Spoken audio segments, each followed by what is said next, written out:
Assalamualaikum warahmatullahi wabarakatuh. Salam bahagia buat kita semua. Rekan-rekan para pendidik di seluruh Nusantara, dalam kesempatan kali ini izinkan saya memaparkan aksi nyata penerapan pemikiran Ki Hajar Dewantara di kelas dan di sekolah. Ini dalam rangka pemenuhan kewajiban penuntasan tugas modul 1.1.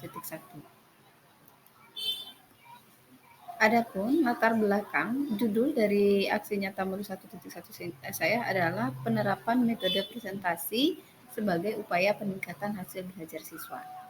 Adapun latar belakangnya adalah sosok Ki Hajar Dewantara ini tidak bisa kita lepaskan dari perjalanan panjang pendidikan Indonesia. Ki Hajar Dewantara merupakan pioner dan pelopor terbentuknya sistem pendidikan di Indonesia. Pemikirannya itu sangat relevan sebagai terobosan baru dalam membangun pendidikan saat ini yang dalam keadaan kritis. Ada beberapa semboyan yang digalakkan oleh Ki Hajar Dewantara dalam filosofi pendidikannya. Yang pertama yaitu Ingarso Sungtuludo. Ingarso Sungtuludo artinya di sini Ingarso itu artinya yang berada di depan, Sungtuludo artinya memberikan teladan. Jadi ketika kita sebagai pendidik memiliki kelebihan apapun bentuknya, berarti kita sudah berada di depan dan kita wajib memberikan teladan untuk itu. Selanjutnya, semboyan yang digalakkan oleh Ki Hajar Dewantara dalam hakikat pendidikan yaitu Ingmadia Mangun Karso.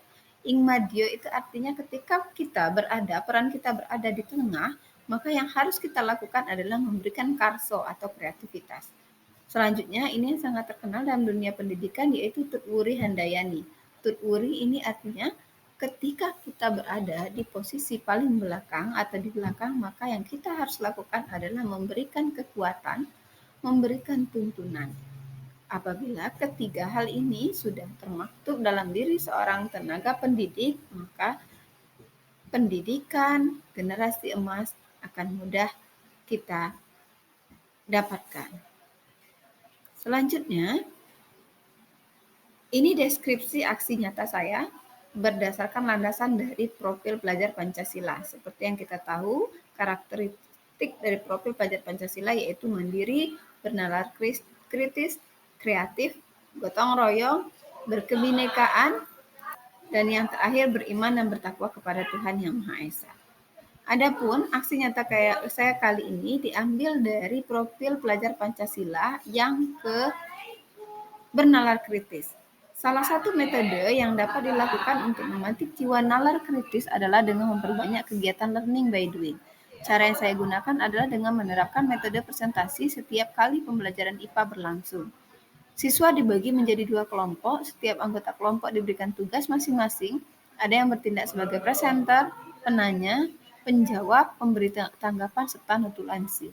Semua siswa ini punya andil dan memiliki tanggung jawab dalam kelompok. Dalam hal ini juga mereka berlatih untuk fokus menyimak pembelajaran yang disampaikan oleh rekannya, karena masing-masing punya peran dalam kelompok. Selanjutnya, ini adalah beberapa dokumentasi yang saya siapkan atau yang saya ambil ketika pelaksanaan program aksi nyata saya. Di foto pertama, seorang anak lagi menjelaskan tentang program pembuatan biopori di sekolah. Kemudian di slide kedua, seorang anak lagi mempresentasikan tentang cara inseminasi buatan kepada hewan.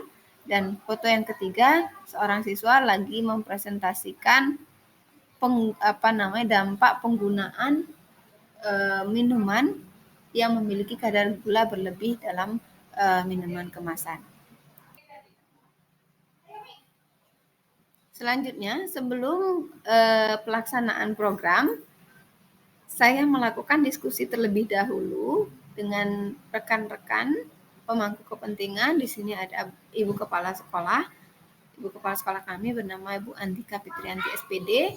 Ketika saya menyampaikan program ini, beliau sangat mendukung dan beliau berharap program saya bisa diterapkan atau bisa dibagikan kepada rekan-rekan sejawat sebagai partner bergerak saya. Foto 2 terakhir, di sini saya sedang mendiskusikan kepada rekan sejawat terkait dengan program yang nantinya akan saya laksanakan. Selanjutnya, tujuan daripada aksi nyata yang saya buat ini adalah yang pertama agar siswa meningkatkan keaktifan dan meningkatkan hasil belajar peserta didik. Yang kedua, mewujudkan pembelajaran berpusat pada siswa dan yang tentunya yang ketiga mewujudkan pembelajaran yang menyenangkan. Harapannya kalau anak-anak sudah senang, sudah bahagia, maka semua pembelajaran yang dia dapat di sekolah itu dapat terserap secara utuh ke jiwa anak-anak. Selanjutnya, setelah pelaksanaan kegiatan aksi nyata yang saya dapatkan, yang saya perhatikan adalah peserta didik sangat antusias dalam pembelajaran. Peserta didik secara tidak langsung belajar materi pembelajaran dan belajar berkolaborasi. Peserta didik menjadi lebih aktif dalam pembelajaran. Hal ini terbukti dengan banyaknya pertanyaan kritis terkait materi dan semua peserta bahu-membahu memberikan jawaban dengan antusias. Dan inilah output yang saya harapkan dari program yang saya buat, yaitu anak-anak mampu berkolaborasi dengan rekannya dan kemudian mereka merasa antusias dalam kegiatan pembelajaran. Karena dalam hal ini setiap anak punya peran dan punya tugas pokoknya masing-masing. Namun, setelah pelaksanaan aksi nyata ada beberapa perbaikan yang harus saya lakukan ketika saya mengevaluasi kegiatan yang saya lakukan. Yang pertama, kegiatan ini membutuhkan waktu yang cukup banyak. Jadi dibutuhkan waktu yang cukup banyak dalam pelaksanaan. Harapan saya ke depannya saya bisa melakukan perbaikan mampu memaksimalkan waktu yang telah disediakan. Yang kedua yaitu ternyata diskusi ke teman sejawat itu sangat dibutuhkan, apalagi ketika program berlangsung atau kegiatan berlangsung. Peran dari rekan sejawat itu sangat dipentingkan dan saya berharap nanti di ke depan hari saya dapat melibatkan rekan sejawat untuk berkontribusi dalam beberapa program perbaikan ke depannya. Mungkin itu saja yang dapat saya sampaikan dalam kesempatan ini. Semoga dapat menginspirasi rekan-rekan semua dalam pendidikan guru penggerak aksi nyata modul 1.1. Saya, Risna Junita SSI, CGP Angkatan 5, dari Kota Bengkulu mengucapkan salam dan bahagia. Assalamualaikum warahmatullahi wabarakatuh.